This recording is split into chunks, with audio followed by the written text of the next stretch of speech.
Anggota DPRD Banjarmasin secara langsung akan mendengarkan masukan wan aspirasi warga di daerah pemilihannya masing-masing, terutama terkait permasalahan penyelenggaraan pemerintah daerah maupun kebutuhan pembangunan.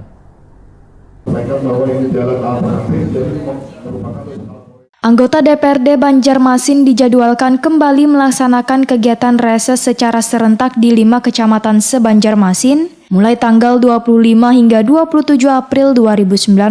Dalam kegiatan ini, anggota DPRD Banjarmasin secara langsung akan mendengarkan masukan wan aspirasi warga di daerah pemilihannya masing-masing, terutama terkait permasalahan penyelenggaraan pemerintah daerah maupun kebutuhan pembangunan. Ketua Komisi 3 DPRD Banjarmasin Matnor Ali Wahyuditakuni Prima TV, jelang tengah hari Rabu 24 April 2019, menyatakan bila reses ini menjadi salah satu kewajiban anggota Dewan. Sehingga jika dilaksanakan maka hak tunjangan reses dapat diberikan sesuai dengan PP 18 tahun 2017 pada pasal 8 ayat 2. Namun tunjangan itu kada dapat diberikan jika kegiatan resesnya kada dilaksanakan. Karena bila anggota Dewan kada melaksanakan reses tapi diberikan tunjangan, maka akan beresiko wan dapat menjadi temuan BPK. Politisi Partai Golkar ini pun meminta agar sebaratan anggota Dewan bisa berhadir dalam kegiatan reses yang dilaksanakan di kecamatan ini, walaupun kada terpilih mewakili rakyat pada pemilu 2019 lalu. Karena reses ini selain menyerap segala aspirasi warga untuk disampaikan pada pemerintah kota, juga menjadi ajang silaturahmi wan bertatap muka langsung dengan warga di daerah pemilihannya. Matnor Ali pun mengakui bila seluruh anggota Dewan masih sibuk memantau perolehan suara mereka di dapil masing-masing, namun diminta untuk menyempatkan berhadir di acara reses yang digelar selawas 3 hari ini.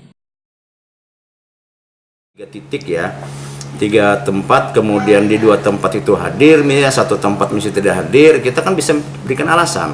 Apakah dia misalnya ada alasan keluarga, atau mungkin dia melaksanakan ada keperluan lain yang bisa dipertanggungjawabkan oleh yang bersangkutan misalnya. Nah itu ada pengecualian, artinya masih bisa diakomodir saya rasa. Tetapi dia sudah melakukan reses itu 2 tempat misalnya. Tapi kalau misalnya mereka itu melaksanakan resesnya 3 titik, ketiga titiknya itu tidak melaksanakan reses sama sekali, tetapi dia dapat tunjangan reses.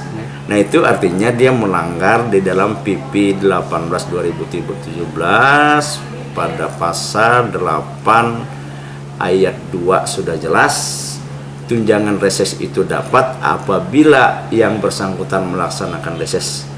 Kan seperti itu. Beresiko juga bagi Iya, beresiko lah kalau memang itu harus dibayar juga PP3 yang beresiko, nanti kalau diperiksa BPK nanti bisa akan temuan.